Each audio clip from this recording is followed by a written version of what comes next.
네, 안녕하세요. 이번 시간은 첨재박 교과서에 있는 초신성의 후예라는 수필을 함께 공부해 보도록 합시다.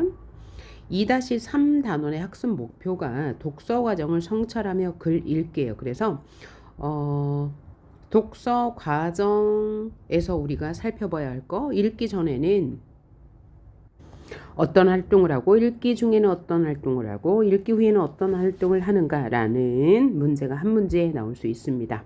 그리고 두 번째는 이거는 수필이죠.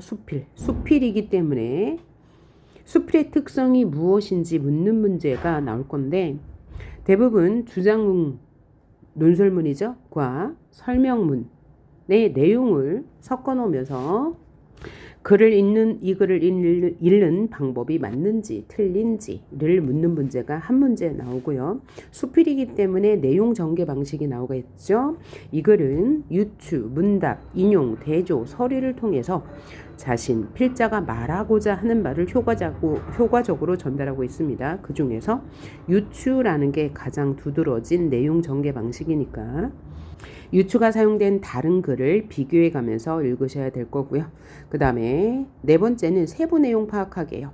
이 글의 내용은 제목에서 알 수 있는 것처럼 초신성의 후예라고 했어요. 그러므로 이 과학적인 사실을 사례로 들어서 독자에게 전하고 싶은 말을 전달하고 있는데 그 내용이 원소들의 생성 과정 을 먼저 이야기하고 그를 통해서 우리 인간도 초신성이 폭발할 때 원소를 우주에 환원한 것처럼 우리 인간도 자신이 가진 재능이나 기술 등을 사회에 환원해야 한다라는 내용을 담고 있습니다. 바로 그게 주제죠. 그래서 초신성이 우주에 자신이 가진 원소들을 환원하는 것처럼 이것은 자연의 이치죠. 우리 인간도 나눔을 실천해야 한다라는 주제를 담고 있어요. 자, 이 글의 작가인 이석영 씨는 원래 직업이 뭡니까? 천문학자입니다. 그래서 천문학의 원리나 과정 혹은 특성을 통해서 우리의 삶도 이뤄해야 한다고 말하고 있어요. 그래서 제목이 의미하는 뭐는 뭐예요? 초신성의 후예니까 초신성은 질량이 큰 별이 폭발하면서 우리에게 생명력을 불어넣어 줬으므로 초신성은 바로 우리의 조상이다. 그래서 우리는 초신성의 자손이다 라고 말하면서 초신성이 그렇게 자신이 가진 원소들을 우주에 환원한 것처럼 우리도 자신이 가진 재능을 사회에 환원해야 한다라는 내용을 담고 있어요. 그래서 우리가 이 단원에서 살펴봐야 할 것은 이 5가지입니다. 먼저 내용을 살펴본 후에 요 4가지에 대해서 한 번 더 정리해 보도록 하겠습니다. 그럼 본문 들어가 보도록 할게요. 자, 그러면 본문에 들어보니까 읽기 중 활동을 하며 다음 글을 읽어봅시다 라고 했어요. 그러면 읽기 전중 후의 활동이 무엇이 있는지 한번 생각해 보고 할게요. 그러면 읽기 전에는요. 얘는 지금 읽기 중이죠. 읽으면서 해야 할 활동이고 읽기 전에는 어떤 활동을 해야 돼요? 먼저 글을 읽는 목적을 정하고요. 글을 읽는 목적이 만약에 정보를 알고 싶다. 그러면 사실 확인 위주로 해야 되겠고요. 그 다음에 글이 논설문이다. 그러면 필자가 주장하는 생각이 옳은지 비판적으로 읽어야 되겠고 이 글이 만약에 수필이다. 그러면 글쓴이가 전달하고자 하는 바, 즉 주제가 무엇인지, 경험이 무엇인지 를 떠올리면서 읽어야 되겠죠. 그래서 읽기 전에는 글의 목적을 정하고 글의 목적을 정하고 나서는 자신의 배경 지식과 경험을 떠올려서 소제목이나 글의 제목이나 차례 등을 보고 글의 내용을 예측하면서 질문을 만들며 적절한 읽기 방법을 선택해야 되겠죠. 그럼 읽기 중에는요. 글의 중심 내용은 뭔지, 글의 흐름은 어떻게 되는지, 구성은 어떻게 되는지 이해하면서 읽어야 되겠죠. 그 다음에 글쓴이의 의도도 추론해 가면서 읽어야 되고요. 글의 내용이 타당한지도 판단하면서 읽어야 되겠어요. 그러고 나서 읽기 후에는 전체 내용을 요약해 볼 수 있겠고요. 새롭게 알거나 깨달은 내용을 메모해 볼 수 있겠고요. 글에 담긴 관점을 비판해 볼 수도 있을 거예요. 자, 이런 과정을 통해서 글을 읽으면 좀 더 효과적으로 읽을 수 있을 거예요. 그럼 우리 본문 읽기 중 활동으로 들어가 봅시다. 제목이 초신성의 후예이므로 초신성은 어떤 역할을 했고 초신성이 우리 내 조상이라고 얘기했으므로 이 둘의 연관성을 통해서 관련성을 통해서 우리에게 어떤 삶의 교훈을 주는지를 중심으로 읽어야 될 거예요. 자, 그러면 처음 부분 들어가 봅시다. 학생은 박씨군요. 그럼 본은 어디입니까? 본은 땡땡입니다. 본이 어디라고요? 땡땡입니다. 본이 어디입니까? 내가 세 번째 같은 질문을 하자 학생이 어리둥절했다. 그래서 여기서 나는 아마 필자가 될 거예요. 왜냐하면 이 글은 수필이니까요. 그런데 내용을 보니까 학생에게 같은 질문을 반복했네요. 그럼 이렇게 학생에게 같은 질문을 반복해서 얻을 수 있는 효과는 뭐예요? 바로 독자의 관심이나 호기심을 유발하고요. 글쓴이가 통념, 그러니까 일반적인 사람들의 생각이죠. 상식과 다른 새로운 관점을 제시할 것을 암시하는 효과가 있습니다. 이것이 바로 효과이고요. 여기에 나온 표현법은 뭐예요? 학생과의 대화를 직접 인용했다는 것, 요거 알아두고 가셔야 되겠습니다. 그럼 중간 일부분 읽어볼게요. 사람 몸을 구성하는 주요 원소는 수소, 탄소, 질소, 산소, 황인이다. 갑자기 과학적 사실이 나왔습니다. 원자 개수로 치면 수소가 전체의 63%를 차지하고 원자 개수로는 수소가 가장 개수가 많다고 이야기하고 있네요. 질량으로 치면 산소가 전체의 26%를 차지하는 으뜸 원소이다. 그러니까 원자 개수는 수소가 가장 많고 질량으로 보면 산소가 가장 많은 비중을 차지한다라는 것. 내용 일치 문제로 나올 수 있습니다. 그리고 철, 마그네슘, 나트륨과 같이 적은 양이지만 꼭 필요한 원소들도 여러 있다. 그러면 이런 원소들은 어디에서 왔을까라고 질문을 하는데요. 자, 여기 이제 앞에 나와 있던 내용이 끝까지 이어지는 거예요.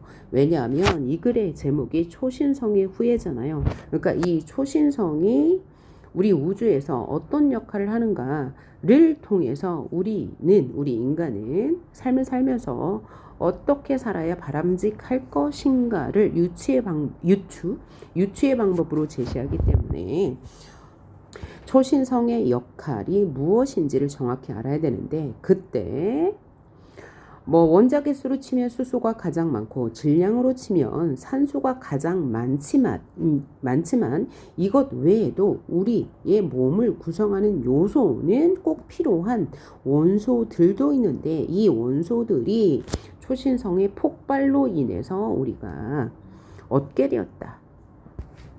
따라서 우리는 초신성의 후예라고 말하고 있습니다. 자, 그러면서 내용 전개 방식을 보니까 그러면 이런 원소들은 어디에서 왔을까라고 질문을 하죠. 질문하니까 답을 할 거예요. 질문하고 나서. 자, 이렇게 묻고 답하는 문답법을 활용하면요. 단락별 주제를 선명하게 제시하는 효과가 있습니다. 그리고 글의 내용을 예측하고 이해하는 데 도움을 줍니다. 자, 표현법뿐만 아니라 그에 대한 효과가 더 중요하니 메모해 두시길 바랍니다. 그 다음 문단을 보니까 이런 원소들은 어디에서 왔을까라는 답을 주겠죠. 그 답을 지금부터 읽어보겠습니다. 우선 우주에 존재하는 대부분의 수소 원자는 수소 원자에 대해서 먼저 이야기하네요. 우주 초기 우주의 나이가 1초일 때부터 대략 3분의 1 때까지 만들어졌다. 매우 빨리 만들어졌네요. 빅뱅 이론을 정립한 그랬는데 빅뱅 이론이 뭐예요? 빅뱅 이론이란 우주가 태초의 폭발로 이루어졌다는 이론이죠. 그런데 우리가 문제를 풀 때 어휘 문제도 나오니까 어휘도 한번 체크하면서 가야 돼요. 자, 여기서 만들어졌다라는 의미는 뭐예요? 새로운 상태를 이루어내다라는 의미로 쓰인 겁니다. 자, 빅뱅 이론을 정립한 조지 가모 교수는 뜨거운 초기 우주에서 작은 입자들이 고속으로 만나 어떻게 수소와 헬륨 원자핵을 최초로 만들어냈는지를 밝혀냈다 라고 했으므로 조지 가모 교수는 전문가죠. 전문가의 연구 결과를 제시해서 수소와 헬륨 원자핵이 어떻게 만들어졌는지를 밝히고 있네요. 자, 그 다음 읽어볼게요. 우리 몸의 핵심 요소이자 기구를 띄우기 위해 종종 집어넣는 기체이고 뭐가요? 수소가요.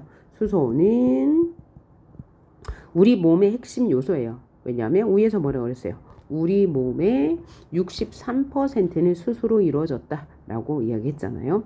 수소 원자계 수죠. 수소 원자계 수, 그러니까 원자계 수로는 수소가 가장 많다라고 얘기했고 질량으로는 산소가 가장 많다라고 이야기했으니까요. 그래서 수소는 우리 몸의 핵심 요소이면서 동시에 기구를 띄우기 위해 종종 집어넣는 기체다라고 말했고요. 또 미래의 자동차 연료로 주목받고 있으며 우주 전체 물질 질량의 70%를 차지하는 수소는 그러니까 수소의 역할을 나열하고 있네요. 수소는 우주 초기 처음 3분간 만들어져 온 우주에 고루 뿌려진 후 오늘날 우리 몸속에 자리 잡게 되었다고 현대 우주론에서는 이해한다. 누구의 말을? 조지 가모 교수의 연구 결과를 간접 인용해서 수소의 기능에 대해서 이야기했습니다. 다음 문단 볼게요. 그러면 수소와 헬륨보다 무거운 원소들은 어디에서 만들어졌을까라고 얘기했어요. 그러면 수소와 헬륨은 가벼운 원소이고 초기 우주 1초에서 3분 사이에 만들어진 원소로서 그 원소가 온 우주에 퍼졌다라고 위에서 얘기했고요. 그럼 그것보다 무거운 원소들은 어떻게 만들어졌는지 설명할 건가 봐요. 또 문답법을 통해서 내용을 전개하고 있네요. 이렇게 문답법을 통해서 내용을 전개하면 단락별 주제를 더 선명하게 제시하는 효과가 있다고 했고요. 독자가 글을 이해하는 데 도움을 줄 수 있을 거고 다음의 내용을 예측하는 데도 도움을 줄 수 있다고 이야기했습니다. 자, 그러면 수소와 헬륨보다 무거운 원소 뭐가 있대요? 탄소, 질소, 산소가 있대요. 이 탄소, 질소, 산소는 태양과 같은 작은 별에서 만들어졌다. 이렇게 작은 별에서 만들어진 수소와 헬륨보다는 무겁지만 그래도 다른 원소들보다는 가벼운 탄소, 질소, 산소는 작은 별에서 만들어졌으며 어떻게 만들어졌는지를 또 설명할 건가 봐요. 자, 우리 은하내에는 태양과 같은 작은 별이 약 1000억 개 존재하고 보이는 우주 내에는 우리 은하와 같은 은하가 또 1000억 개 이상 존재한다. 작은 별은 무수히 많다라고 이야기하네요. 작은 별들은 뜨거운 중심부에서 수소를 핵융합 발전에 빛을 만드는데 그 과정에서 헬륨이 만들어진다. 수소가 가장 먼저 만들어지고 수소가 핵융합 발전에 만들어진 것이 헬륨이다 라고 설명하고요. 수소가 고갈되면 헬륨을 핵융합해 탄소를 만들고 그리고 탄소를 이용해 산소 등을 만든다. 자, 그러면 가장 먼저 만들어진 것이 수소, 그 다음 헬륨. 수소가 핵융합해 헬륨을 만들고 수소가 고갈되면 헬륨이 핵융합해 탄소를 만들고 탄소를 이용해서 산소가 만들어진다라고 이야기하고 있네요. 이렇게 만들어진 원소들 일부는 우주 공간에 퍼져나가고 일부는 수명을 다하는 일부는 별의 핵을 이루며 체우를 장식한다. 작은 별의 체우는 주로 단단한 탄소 덩어리로 생각된다. 자, 지금까지 뭐에 대해서 이야기했습니까? 원소들의 생성 과정에 대해서 이야기하고 있어요.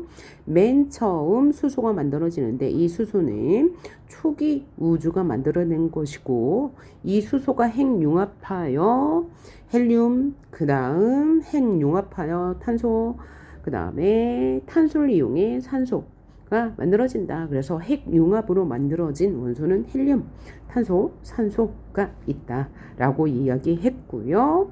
자, 이 과정에서 생명을 다하는 별의 핵을 이루며 최후를 장식하는 것은 무엇이 있다고요? 산소, 탄소, 질소가 있다고 말하고 있어요. 작은 별의 최후는 주로 단단한 탄소 덩어리일 것으로 생각된다. 다이아몬드를 특별히 좋아하는 사람들은 죽은 별을 탐사해 보길 바란다. 왜요? 죽은 별을 탐사하면 뭐가 나오니까? 다이아몬드. 다이아몬드는 뭘로 이루어졌습니까? 탄소. 자, 다만 중력이 워낙 세서 어디 가요? 작은 별이요. 일단 착륙한 후 다시 돌아오는 것이 거의 불가능하므로 그냥 그곳에서 다이아몬드와 함께 평생 살아야 한다는 점은 미리 알고 탐사에 나서야 한다라고 이야기하네요. 자, 이런 거죠. 여러분, 다이아몬드를 얻고 싶으면 죽은 별을 탐사해 보세요. 그러나 다시 돌아오는 것은 불가능해요 라고 말하면서 과학의 원리를 이용해서 뭐하고 있어요? 독자에게 흥미를 주는 내용을 서술하고 있는 부분이네요. 그 다음 산소보다 더 무거운 황, 인, 마그네슘, 철 등은 태양보다 대략 10배 이상 무거운 별에서 만들어졌다. 무거운 별들은 작은 별들보다 짧고 굵은 삶을 산다. 작은 별들이 100억 년 가까이 살 수 있는 것에 비해 큰 별들은 1000만 년 정도 짧게 살지만 워낙 내부가 고온으로 올라가기 때문에 산소보다 무거운 원소들도 연료로 쓸 수 있고 그래서 훨씬 다양한 핵 융합을 통해서 다양한 무거운 원소들을 만든다. 라고 이야기했는데요. 자, 필자는 원소의 생성 과정을 가벼운 것에서 무거운 것 순으로 설명하고 있습니다. 맨 처음 가벼운 게 수소, 그 다음에 그것보다 약간 더 무거운 산소, 탄소, 질소에 대해서 말하고 이 단락에서는 그거보다 산소보다 무거운 황인, 마그네슘은 훨씬 더 무거운 별에서 만들어졌으며 이 무거운 별들은 작은 별들보다 짧고 굵은 삶을 사는데 그 이유는 내부가 고온으로 이루어졌기 때문이라고 말하고 있네요. 그러면 여기 내용 전개 방식이 뭐가 있다고 볼 수 있어요? 대조의 내용 전개 방식이 있네요. 무거운 별들과 가벼운 별, 다른 말로 작은 별을 대조하여서 무거운 별이 작은 별, 가벼운 별보다 훨씬 수명은 짧고 내부의 온도는 높다라고 이야기하고 있습니다. 이렇게 무거운 별들도 뭘 만든 다음에 폭발한다고요? 철을 만든 다음에 초신성 폭발을 한다라고 이야기하네요. 그럼 여기서부터가 이제 더 중요한 내용이 되겠네요. 왜냐하면 초신성의 후예라는 제목과 연관해 보면 그렇죠. 자, 그러면 다음 단락 읽어봅니다. 큰 별이 초신성 폭발과 함께 일생을 마감할 때, 자, 큰 별, 즉 무거운 별은 철을 만들고 초신성 폭발을 하는데 일부 물질은 그 폭발의 잔해인 블랙홀이나 중성자별 안에 갇히지만 무거운 별이 폭발해서 그 잔해 남은 물질들은 블랙홀이나 중성자별에 갇히고요. 대부분은 우주 공간으로 환원된다.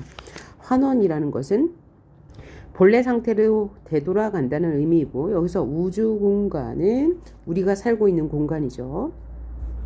으로 그 자기가 만든 원소들을 되돌려 준다는 얘기예요.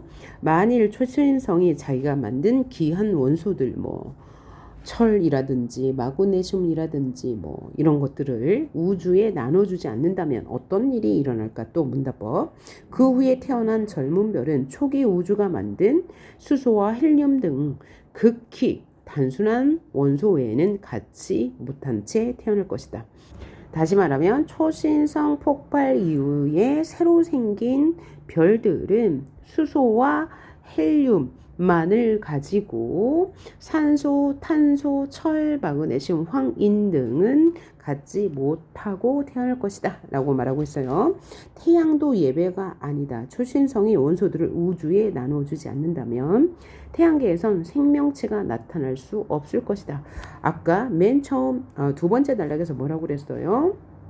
사람이 생명을 가지고 살 수 있게 하는 원소는 우주 초기에 만들어진 수소, 핵융합을 통해 만들어진 탄소, 질소, 산소, 황, 인 외에도 초신성 폭발로 만들어진 철, 마그네슘, 나트륨과 같은 다양한 원소가 필요하다고 그랬죠. 그런데 초신성이 폭발하지 않았다면 그러한 철이나 마그네슘, 나트륨과 같은 원소가 없어서 생명체가 없을 것이다.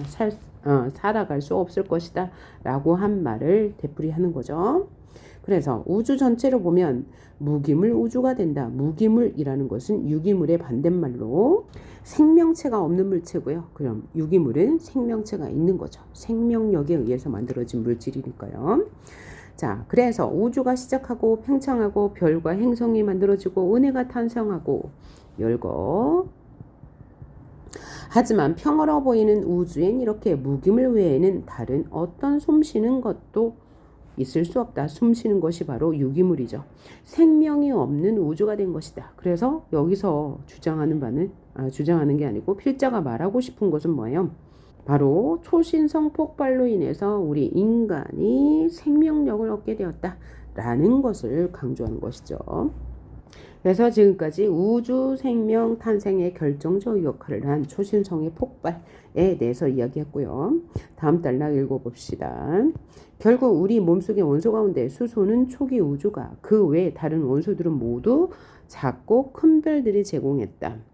자, 여기서 작은 별이 제공한 것은 핵융합을 통해 제공한 탄소, 질소, 산소 이런 거를 말할 거고요. 큰 별이 제공한 건 바로 초신성 폭발로 제공한 마그네슘, 황, 인, 철이 되는 거죠. 특히 산소보다 무거운 원소들은 대부분 태양이 태어나기 전, 그러니까 46억 년 전 어느 날 이 근처에서 살다가 초신성 폭발과 함께 생을 마감한 이름 모를 어느 거대한 별이 만들었을 것이다. 이 거대한 별이 초신성 폭발을 하면서 만든 것이죠. 거기서 만든 원소들 마그네슘, 황, 인, 철 이런 것들이 있는 거죠. 즉 70억 지구 인구는 모두 한 별의 흔적을 공유하고 있다. 여기서 한 별은 초신성이죠. 이 말을 두고 우리는 모두 한 우주 안에서 태어난 형제라 우기는 것과 뭐가 다르냐고 누군가 따진다면 달리 변명할 도리는 없지만 그래도 신기하지 않은가? 우리 몸의 구성 요소를 이렇게 살펴볼 수 있다는 것이, 그러니까 여기 도치법이 쓰였네요. 그렇죠? 얘가 먼저 나오고 얘가 나중에 나와야 되니까 도치법이 사용됐네요. 원래 문장 구조는 뭐야? 우리 몸의 구성 요소를 이렇게 살펴볼 수 있다는 것이 신기하지 않은가라는 도치법. 그래서 초신성의 역할이 매우 크다라는 것을 강조하고 있네요. 그다음 이쯤 설명하고 나서 학생에게 다시 묻는다. 학생의 본은 어디입니까? 지혜로운 우리 학생. 곧 수줍게 답한다. 초신성입니다. 라고 얘기했어요. 그러니까 이 학생은 이 필자가 하는 말을 잘 이해했다는 거죠. 다시 말하면 필자가 학생에게 본은 어디입니까? 라고 물어본 의도는 뭐예요? 본이라는 말이 성씨나 씨족의 기원이 아니라 인간과 생명체를 이루는 원소들의 기원을 의미하는 것이었음을 학생이 잘 이해하는 것이었어요. 왜냐하면 필자에 의하면 46억 년 전 초신성이 우주에 환원한 원소들 덕분에 우리 인간이 태어났으니까 지구상의 인구는 모두 형제와 같은 것이고 우리의 고향은, 즉 본은 인간과 생명체를 이루는 원소들이다 라고 생각한 거죠.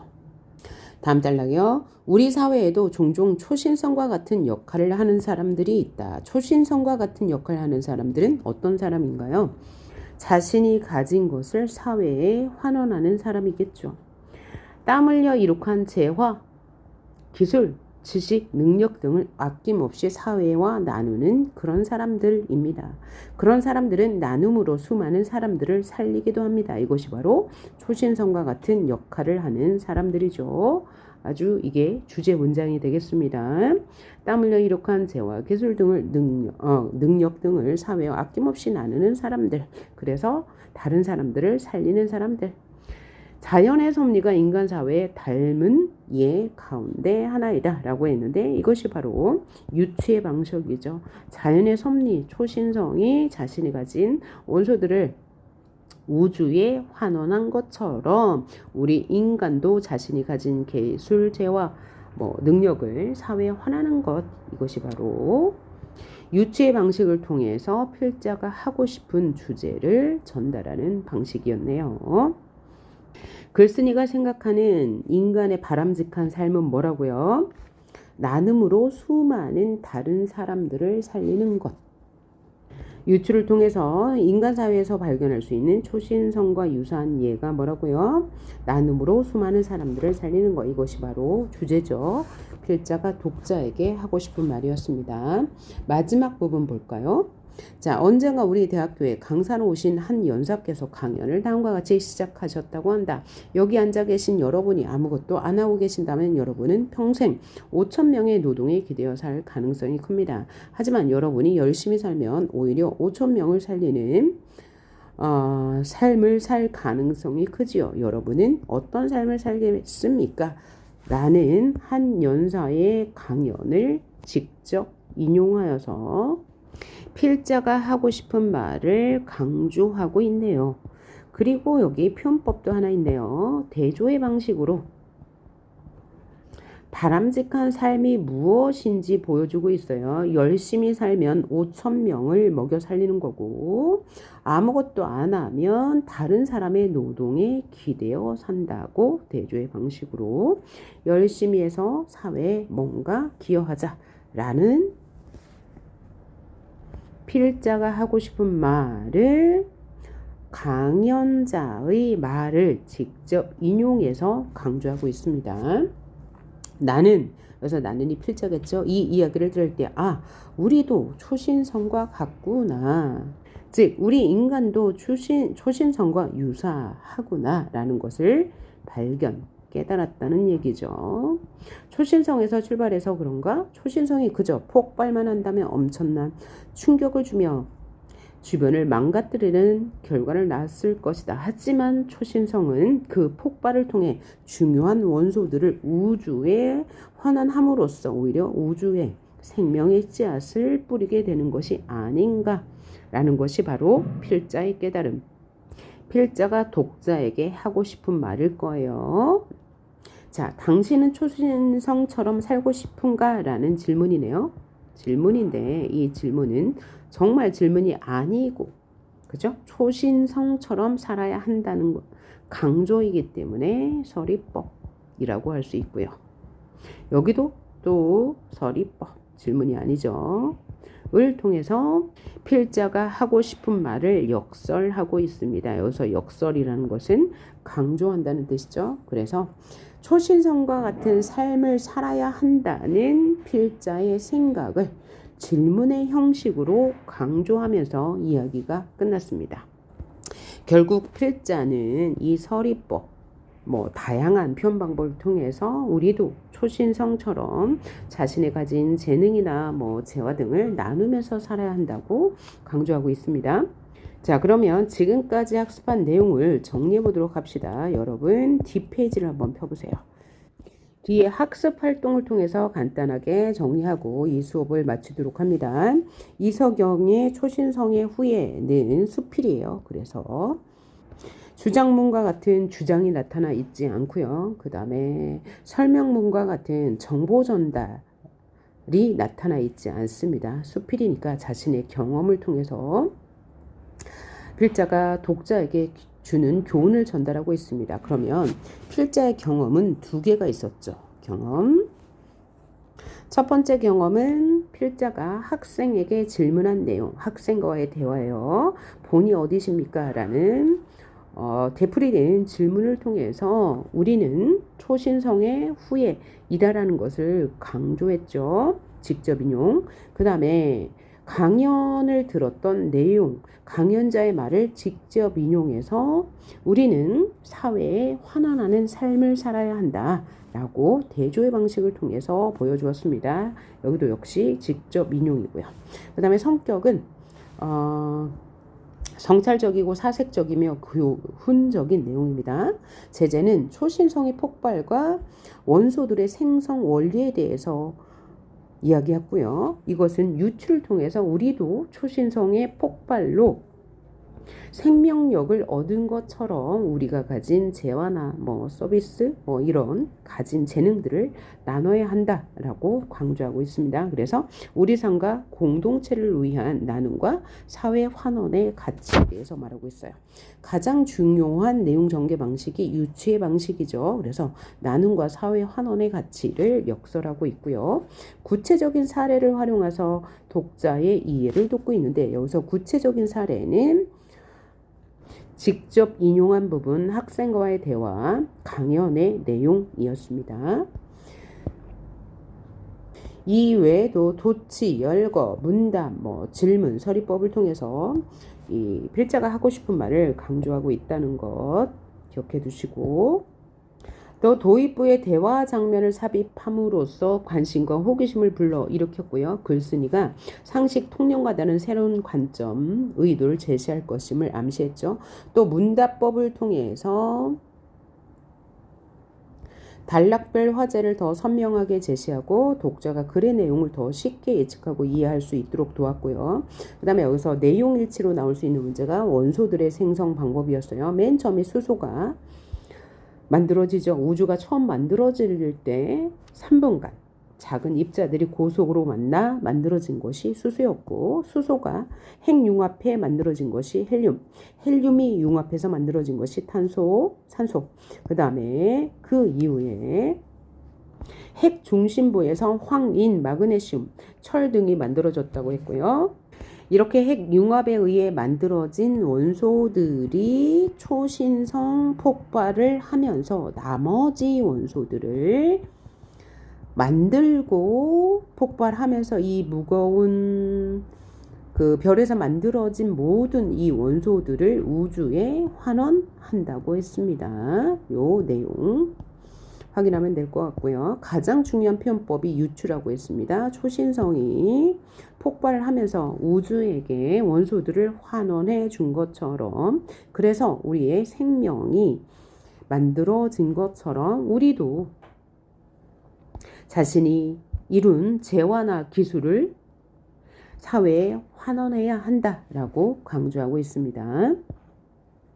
자, 그리고 나머지 활동은 여러분이 채워보시고요. 맨 마지막에 보면 20번 학습 내용 정리하기, 여기만 같이 풀어보도록 할 텐데요. 자, 사회적 대화로서의 글읽기의 관점으로 볼 때 읽기는 사회적 상호작용이다. 자, 왜냐하면 독자는 자신의 경험과 배경 지식을 글의 의미를 구성하고요. 독자는 자신이 처한 구체적 상황과 사회, 문화적 맥락을 고려하여 글의 의미를 구성하고요. 독자는 글을 읽으며 형성한 자신의 생각을 다른 사람과 나누면서 서로 영향을 주고받기 때문에 글 읽기는 사회적 상호작용이라고 할 수 있고요. 문학 작품은 주체적으로 수용해야 한다. 다른 사람의 해석이나 평가를 무비판적으로 받아들이지 않고 타당한 근거를 들어 자신의 관점에서 작품의 의미를 해석해야 한다. 문학 작품을 주체적으로 해석하고 평가하며 문학 활동이 생활의 한 부분으로 자리 잡도록 문학을 생활화해야 한다라고 정리할 수 있고요. 독서 과정에 대해서 한 문제가 나오므로 또 여기 정리해 볼게요. 자, 읽기 과정에 따라서 읽기 방법이 달라야 되는데, 읽기 전에는 글의 내용을 예측해야 되고요. 글의 내용과 관련하여 자신의 읽기에 맞는 목적을 설정해야 합니다. 그리고 읽기 중에는 중심 내용 파악하고요. 읽기 전에 만든 질문이나 답을 확인하면서 읽어야 되고요. 글쓴이의 의도를 추론하면서 읽어야 합니다. 또 읽기 후에는 글 전체 내용을 요약해야 되고요. 새롭게 알게 된 점을 자신의 삶과 연관지어서 생각해 봐야 합니다. 하지만 읽기 과정에서 자신의 읽기 방법이 적절한지 검토하며 하고 필요하다면 읽기 방법을 조정하면서 읽는다. 그래서 이 읽기 방법은 읽기 전과 중, 후로 나뉘긴 하지만 이 전 과정이 반드시 이렇게 꼭 정해져 있는 것은 아니고요. 뭐 읽기 중에도 질문할 수도 있고 읽기 후에도 뭐 질문할 수도 있습니다. 요거 이해해 주시면 되겠습니다. 자, 이번 시간에 우리 초신성의 후에 함께 공부해 보았습니다. 다음 시간에 보겠습니다. 수고하셨습니다.